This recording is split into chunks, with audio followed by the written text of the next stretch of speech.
주시는 말씀은 스가랴 9장 9절부터 보십니다. 시온에 따라 크게 기뻐할지어다. 예루살렘에 따라 즐거이 부를지어다. 보라, 내 왕이 내게 임하시나니 그는 공의로우시며 구원을 베푸시며 겸손하여서 나귀를 타시나니 나귀의 작은 것 곧 나귀 새끼니라.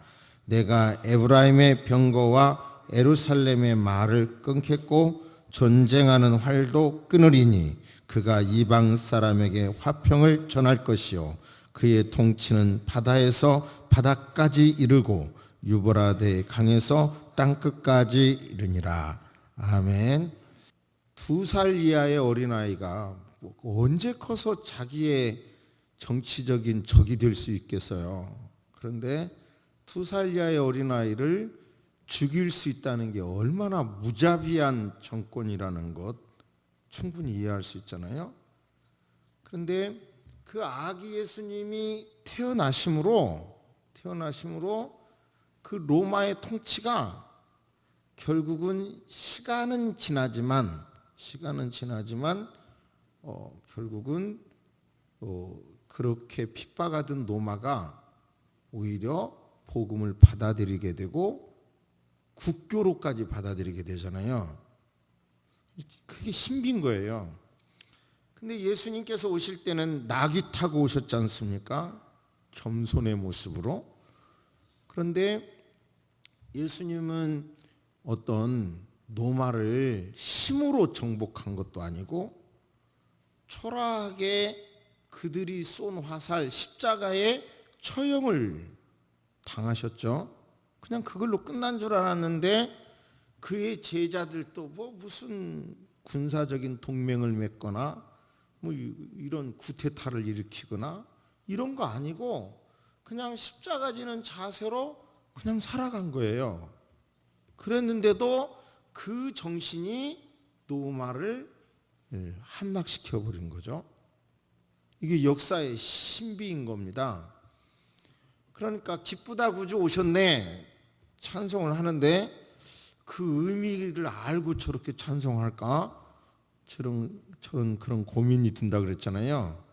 근데 사실은 그 예수님은 이제는 공의로 심판하시는 거예요. 공의로 예수 그리스도를 모셔드린 그 심령은 사랑과 은혜로 그들을 보다듬고 죄를 씻어주시고 이 땅에서 보다듬고 천국으로 인도해 주시고. 그런데 똑같은 죄인이에요. 예수 그리스도를 구주로 모셨어도. 그런데도 구주를 모셨다는 것 때문에 예수님의 피로 씻어주셔서 그들을 이 땅에서도 보호하시고 천국으로도 인도해 주시는데, 그런데 나는 나를 믿거든? 예수 잘 모르겠거든? 여러 종교도 크게 보면 내가 노력해서 어떤 해탈한다든지 어떤 수준에 이른다는 거거든요. 그러면 그런 논리를 가졌으면 내가 법대로 정확하게 공의로 심판하겠다는 겁니다. 그러니까 예수님 이 성탄을 중심으로 신자와 비신자가 쫙 갈라져 버리고 마는 거죠. 저는 금년 성탄절을 준비하면서 어려서부터 교회를 다녔지만 가장 크게 느낀 것은 유다의 여러 나라들이 내가 에브라임의 병고와 예루살렘의 말들을 끊겠고 전쟁하는 활도 끊으리니, 그러니까 이 유다 나라가 정책을 펴고 힘을 길러가지고 바벨론 아수르 이런 거 해결한 게 아닌 거예요. 그냥 스스로 돌아가라 그랬잖아요. 우리가 알잖아요. 고레스가 돌아가세요. 포로로 잡아왔는데 옛날에 전쟁했던 건 뭐예요? 그 조공을 받거나 그들을 포로로 잡아다가 헐값에 노동력을 사용했잖아요. 그런데 고레스는 이 예언대로 그냥 돌아가라 해서 돌아온 거예요. 그래서 포로로 잡혀갈 때도 1차, 2차, 3차 잡혀갔고요. 포로로 돌아올 때도 1차, 2차, 3차에서 돌려보낸 거예요.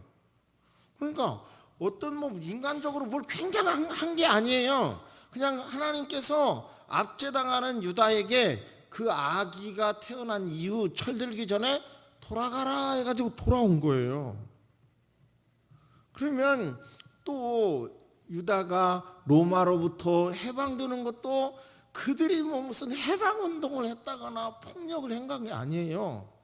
평화로운 예수님, 그냥 낙이 타고 오신 예수님, 그 예수님의 정신으로 십자가 지는 자세로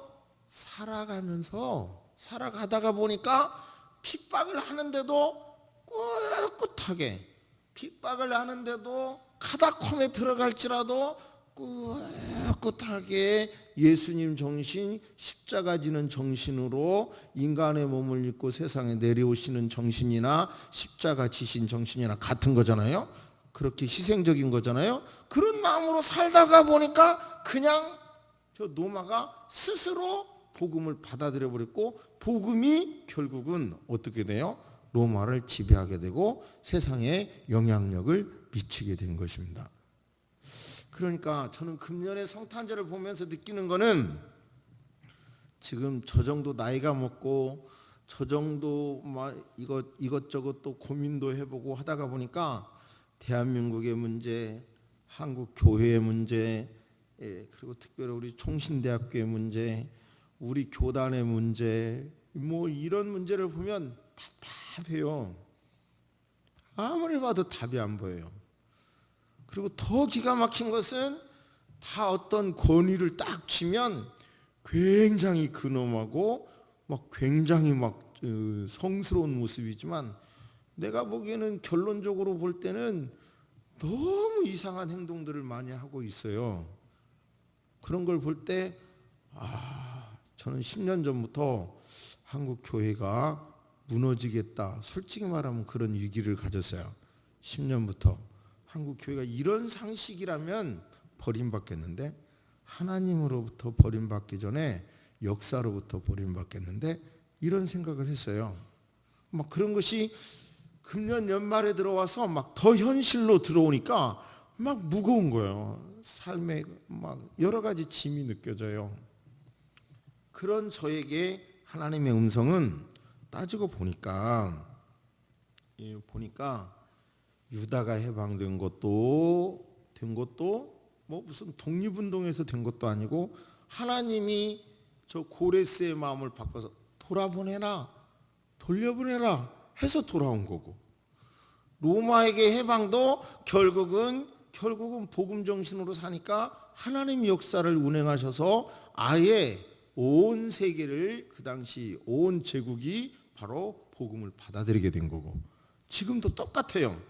지금도 제 나름대로 막 이런 저런 문제들이 고민을 하고 있지만, 그러나 결국은 맞아, 우리가 예수 정신으로 이 나라를 위하여 기도하고, 한국 교회를 위하여 기도하고, 우리 교회를 위하여 기도하고, 우리 주변 사람을 위하여 기도하게 될 때 그냥 우리는 다 부족합니다, 하나님 해주세요 라고 굉장히 비겁한 것 같지만, 그런 자세로 있을 때 유다를 해결해 주신 하나님, 로마를 복음으로 전령하게 하신 하나님께서 지금도 똑같이 역사해 주실 줄로 믿습니다. 할렐루야. 그 믿음을 가지시기를 주의 이름으로 축복합니다. 이 본문을 자세히 보면요, 이제 1절에서부터 쭉 이렇게 읽어보면 바로 이 모든 나라들을 하나님께서 어떻게 망하게 했는가, 그것을 잘 보여주세요. 그러니까 9절에 가서 시온에 따라 크게 기뻐할지어다, 반복이에요, 반복. 예루살렘에 따라 즐거이 부를지어다, 내 왕이 임하시나니 공의로우시며 구원을 베푸시며, 그분은 겸손하게 와서 나귀 새끼를 타고 겸손하게 왔지만 그가 너의 문제를 해결해 줄 것이니, 이 스가랴서는 그 앞부분은 실제 역사를 다루는 것 같으면서도 또 애언을 9장에서부터는 다루고 그러거든요. 그러니까 9장 앞부분에서도 여러 나라를 이제 망하는 내용이 나오고, 그러면서 이제 메시아를 줄 거니까 기뻐하라고 하리고 회복시켜 주실 것이니까 기뻐하라고 말씀하고 있습니다. 지금 똑같이 우리도 여러분이 당하고 있는 사랑이 있다면요, 정말 진실로 말씀합니다. 이 민족에 대한 사랑이 있다면 정말 지금 기도해야 할 때요, 위기를 안고 기도해야 할 때요, 한국 교회를 사랑한다면 여러분 위기를 안고 위기를 느끼고 기도해야 할 때입니다. 그러나 그 모든 것에서 기도하고 나는 부족합니다, 하나님이 해결해 주실 줄로 믿습니다. 시온에 따라 기뻐하라. 기뻐하라니까. 예루살렘에 따라 기뻐하라니까. 내가 해결해 줄 거니까 기뻐하라고 외치는 그 음성을 지금도 2017년 이 성탄절에 하나님의 음성으로 들으시기를 주의 이름으로 축복합니다. 예수님 중심으로 AD, BC, AD를 구분했듯이 예수님 중심으로 신자와 비신자를 구분하고 예수 중심으로 구원받을 자와 구원받지 못할 자를 하나님께서는 다 구분하실 것입니다. 내가 유다를 당긴 화살로 삼고 에브라임을 끼운 화살로 삼아서 이 모두를 다 점령할 거라는 거예요. 자세히 보면요, 자세히 보면 이 말씀을 글로 좀 써서 드릴 테니까 자세히 읽어보시기를 바라고, 1절에 보시면 한 절만 소개해 봅니다. 여호와의 말씀이 하드락 땅에 내리며 다메섹에 머물리니 사람들과 이스라엘 모든 지파의 눈이 여호와를 우러러 보이니라. 그 첩경도 하맛에서도 임하겠고 두루와 시돈에도 임하리니 그들이 매우 지혜로움이라. 여기서의 말씀은 우리가 흔히 하는 말로 로고스, 레마 이런 말씀이 아니에요. 이 말씀은 마사니짐이라는 말씀인데요, 말씀이 임함으로, 말씀이 천지를 창조했듯이 하나님이 말씀이 떨어짐에 그 말씀이 거기를 심판해 버린다는 거예요. 다시요, 우리는 말씀이 천지를 창조했다는 거 알잖아요. 그런데 그것뿐만 아니라 여기에서의 말씀이 머물러요. 그곳에 심판의 땅에 말씀이 머물러요. 말씀이 머물름으로 심판이 이루어지는 거예요.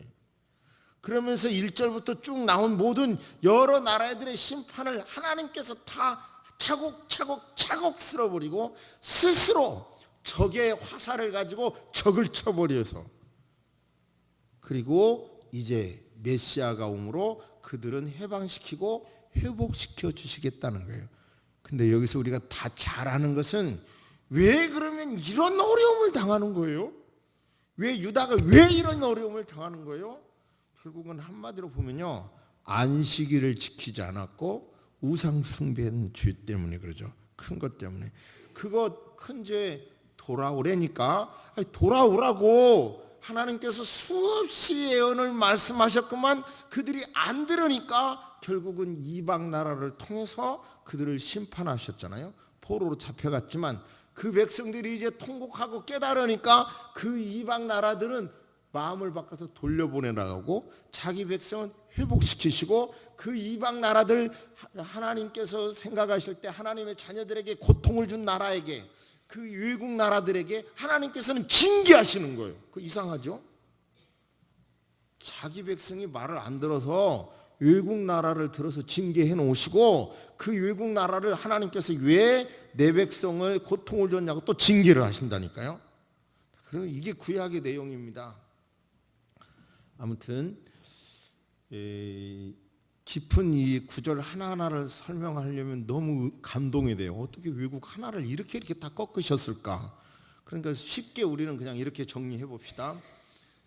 메시아를 탄생함으로 이사야에서는 젊은 여인, 예수님 당시에는 동정녀에게서 탄생함으로 동정녀가 머무르고 그 정신으로 살아가면서 원수가 무너졌듯이 2017년 저와 여러분들이 여러 가지의 어려움을 부둥켜 안고 예수님의 동행, 예수님 임재를 기다리고 사모하고 예수님 해결해 주세요라고 하는 사람마다 그의 심령을 주의 천군 천사를 보내시사 돌봐주실 줄로 믿습니다. 그리고 그 주변에 있는 모든 적들은 하나님께서 싹싹싹 다 꺾어 주실 줄로 믿습니다. 그것이 2017년 제가 깨닫는 성탄절의 메시지입니다. 하나님의 음성으로 들으시기를 주의 이름으로 축복합니다. 아멘. 묵상하십니다. 주님, 2017년 성탄절을 보내면서 이렇게 예배를 드리며 보낼 수 있도록 은총 주신 것 감사합니다. 우리 평생 이처럼 성탄절이면 전쟁이나 질병 때문에 예배 드리지 못하는 것이 아니라 주님 나라 가는 때까지, 아니 우리 자손들까지도 이 성탄절 예배 드릴 수 있는 그 은총을 허락해 주옵소서. 특별히 역사적으로 너무나 잔혹한 북한의 통치 속에서 고통당하며 신음하고 있는 우리 동포들을 불쌍히 여겨 주옵시기를 기도합니다. 최근에 어떤 영화를 보면 상상만 했던 내용들이 조금 시간이 지나면 현실이 되는 그런 내용들을 봅니다. 그런데 북한에서 쿠데타가 일어나서 스스로 붕괴한다는 그런 영화가 지금 상영된다고 합니다.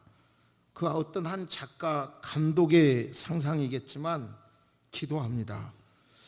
정말 세계가 염려하고 있사오니 북한 정권이 무너질 수 있도록 하나님 은총을 베풀어 주시고 역사를 주관하여 주옵소서. 평창 동계올림픽까지 전쟁은 없겠지만 우리 측에서 북한을 공격하는 일도 없고 북한에서도 우리 측을 공격하는 일도 없겠지만 오히려 이 기간 동안 북한은 핵무기를 더 한 계단 발전할 염려가 커 보입니다. 막아주시옵소서.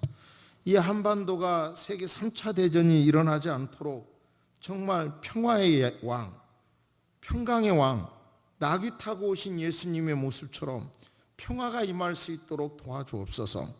우리가 예수 임마누엘을 외치는 이 순간 전쟁이 아니라 평화로 한반도가 통일될 수 있도록 인도하여 주옵소서. 그 일을 위하여 우리가 기도하게 도와주시고 그 일을 위하여 우리 교회가 이론을 제시하고 교회가 해야 할 일을 방향을 제시할 수 있도록 도와주옵소서. 한국 교회는 지금 내년에 종교인 과세와 맞물려서 정치와 종교가 분리돼 싸운데 이 벽이 깨어져 버릴 가능성을 두고 너무너무 염려스럽습니다. 그리고 군대 내 동성애 문제라든지 동성결혼, 동성애 이런 많은 문제가 너무너무 아버지 윤리적으로 고통스럽습니다. 주님 이런 것을 막아주시고 대법원 판결도 잘못되지 않도록 막아주시고 헌법 개정도 일어나지 않도록 하나님 지켜주시옵소서. 하나님 아버지, 정말 세계적인 종신대학교가 한 개인의 소유가 되어버렸습니다. 이런 엄청난 일을 제가 예견했음에도 아버지 막지 못했고 그런데도 지금도 대안을 잘못 세우고 있어 보입니다. 하나님 도와주시옵소서. 어쨌든 어떻게 해서라도 이 문제가 해결될 수 있도록 방법이 없사오니 하나님께서 해결해 주시옵기를 기도합니다. 새소망교회와 성도 여러분의 삶도 하나님 지켜주시고 예수님 임마누엘, 예수님이 나와 함께 하시면 된다는 이 믿음을 가질 때 하나님 아버지시여 저들의 모든 문제가 해결되게 하여 주옵소서. 건강 문제, 이웃과의 문제, 질병의 문제, 장래의 문제 해결하여 주옵소서. 새날을 맞이하면서 하나님 아버지 일자리를 쫓겨나고 있는 많은 알바생들이 있습니다. 그들을 불쌍히 여겨 주옵소서. 이 나라가 일하고 싶으면 일할 수 있는 직장이 있는 나라가 되게 하여 주옵소서. 통치자들에게 지혜를 주셔서 젊은이들이 결혼하고 결혼한 이후에 자녀를 낳아서 기를 수 있는 환경이 되도록 하나님 인도하여 주옵소서. 우리 교회 주변에 있는 초등학교도 텅텅 비어가고 있습니다. 이런 절박한 현실이 얼마나 안타까운 현실인가를 깨닫고 하나님 아버지 기도하고 통치자들도 이런 일을 잘 해낼 수 있도록 인도하여 주옵소서. 아버지 죽을 힘을 다하여 나라 발전과 자녀를 양육하다 보니 어느 틈에 나이가 들었는데 아버지 하나님 나라도 자녀도 아버지 그렇게 희생적인 분들을 노후를 책임지지 않는 이런 구조가 되지 않도록 아버지 하나님 이 나라의 노인들에게도 은혜 위에 은혜를 더하여 주옵소서. 특별히 아버지 건강도 잘 챙기게 하시고 운동하고 좋은 음식도 맛있게 먹고 하나님 아버지 좋은 사람과 대화하면서 노년을 행복하게 보낼 수 있도록 도와주옵소서. 수많은 젊은이들의 가정 속에 은혜를 주셔서 부부가 사랑하게 하시고 살아갈수록 더 뜨거운 정을 느끼게 하시고 세상 어느 곳에서도 맛볼 수 없는 사랑을 행복을 가정에서 느낄 수 있도록 도와주옵소서. 그러기 위하여 자녀들도 부모를 위하여 기도하고 협력하는 생생하는 윈윈하는 가족들이 되게 하여 주옵소서. 새소망 교회도 서로 사랑하게 하시고 어려움 없이 또 한 해를 마무리하게 하시니 감사합니다. 아버지 하나님 기도하오니 우리 교회가 융자는 없이 빚이 없이 지낼 수 있게 하시니 고맙습니다. 그런데 그러다 보니 2년 동안 얼마간 적자된 것이 누적되어 있사온데 이 문제도 해결해 주실 줄로 믿습니다. 은혜로 해결시켜 주실 줄로 믿습니다. 교회가 교회되기 위하여 젊은이가 필요한데 하나님 아버지 젊은이를 보내주시고 어린아이를 보내주시고 그리고 한 분 한 분 젊은이들에게 소망을 주시고 사명을 주셔서 교회가 교회될 수 있도록 쓰여주시고 그들에게 축복하여 주옵소서. 지금은 우리 주 예수 그리스도의 은혜와 우리 하나님의 놀라우신 사랑과 성령님의 감화 감동 교통하심이 오늘 특별히 찬양한 찬양대원 여러분과 우리 모두 위에 이제로부터 영원토록 함께 있을지어다. 아멘.